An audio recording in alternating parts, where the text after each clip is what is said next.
Today, we're going to talk about something that feels almost rebellious in our hyper-connected world. We're diving into the hidden discipline of people who actively, consciously stay away from social media. And it really makes you wonder, right? What do they know that the rest of us might be missing?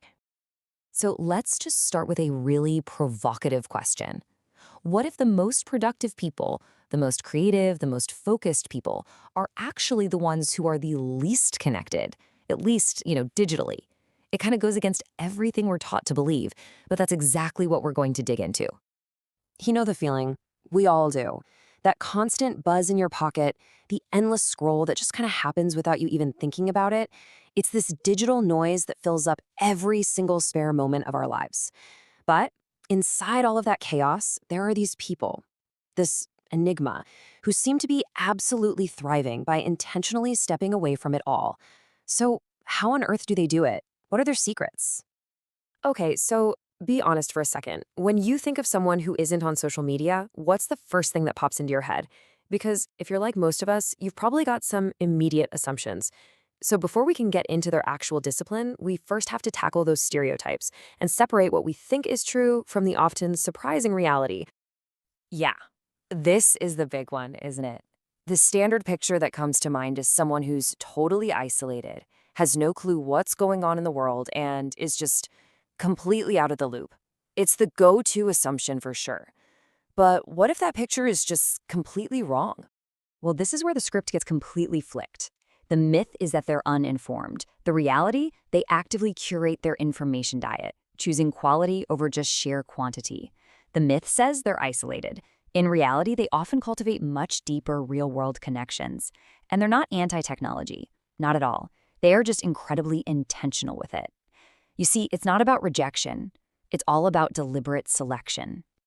All right, so if it's not about being a hermit living in a cave, then what is it really about? This brings us to the absolute core of it all, the actual hidden discipline that makes disconnection work. And it really rests on three simple but powerful pillars of intentionality.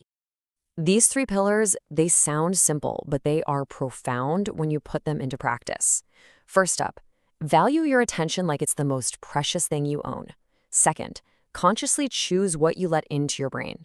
And third, actively, and I mean actively, cultivate solitude. So let's break down what each of these really means. Okay, pillar number one, viewing your attention as currency. Think about it. The entire business model of so many platforms is designed to capture your attention for free and then sell it. This discipline just turns that whole idea on its head. It says your focus is a finite, incredibly valuable asset. You only have so much of it, so you should be investing it in deep work or meaningful conversations, not just spending it carelessly on an endless feed. And pillar two builds right on top of that, the intentional information diet. This is really the difference between eating intellectual junk food and having a nourishing meal. Instead of just passively accepting whatever the algorithm decides to serve you, you actively go out and seek high-quality sources, books, long articles, direct conversations. You become the master of your own mental menu. And then there's pillar three, which might be the most misunderstood of all, productive solitude. Now, this is crucial. This is not about being lonely. It's the intentional act of creating time alone, totally free from external input. This is when your brain gets to do its best work, connecting ideas, consolidating memories, and solving problems. It's not empty time. It is essential processing time. So you practice this three-part discipline. What's the actual payoff? What do you get out of it? Well, let's look at the very real, very tangible benefits that come from this focused, intentional way of living. The results of this can be absolutely traumatic. I mean, look at this. This chart shows how much time is spent on deep, focused work. A typical social media user might get just a quarter of their day for those really focused tasks. But for someone who disconnects intentionally, that number can triple to 75%. The potential for creating high-value stuff is just staggering. And it's not just about producing more, it's also about consuming less of what just doesn't matter. You get that 75% jump in focus because you are also reducing the fire hose of low-value information by that much, just by opting out of the feeds. Just imagine the mental space and clarity that frees up when you're not constantly filtering out noise. But really, this goes so far beyond just getting more work done. We're talking about improved mental clarity, stronger relationships in the real world because you're actually present for them. You get a huge reduction in anxiety because you've stepped off that draining treadmill of social comparison. It gives you a greater sense of control over your own life, and maybe most importantly, you have more original thoughts. So, what does this all mean for you? Look, the goal here isn't to try and convince everyone to go and delete their accounts tomorrow. It's about offering a new philosophy, a kind of digital compass that can help all of us navigate this world a little more intentionally. Here are a few things you can apply right away. First, try a weekly attention audit. Just ask yourself, where did my focus really go this week?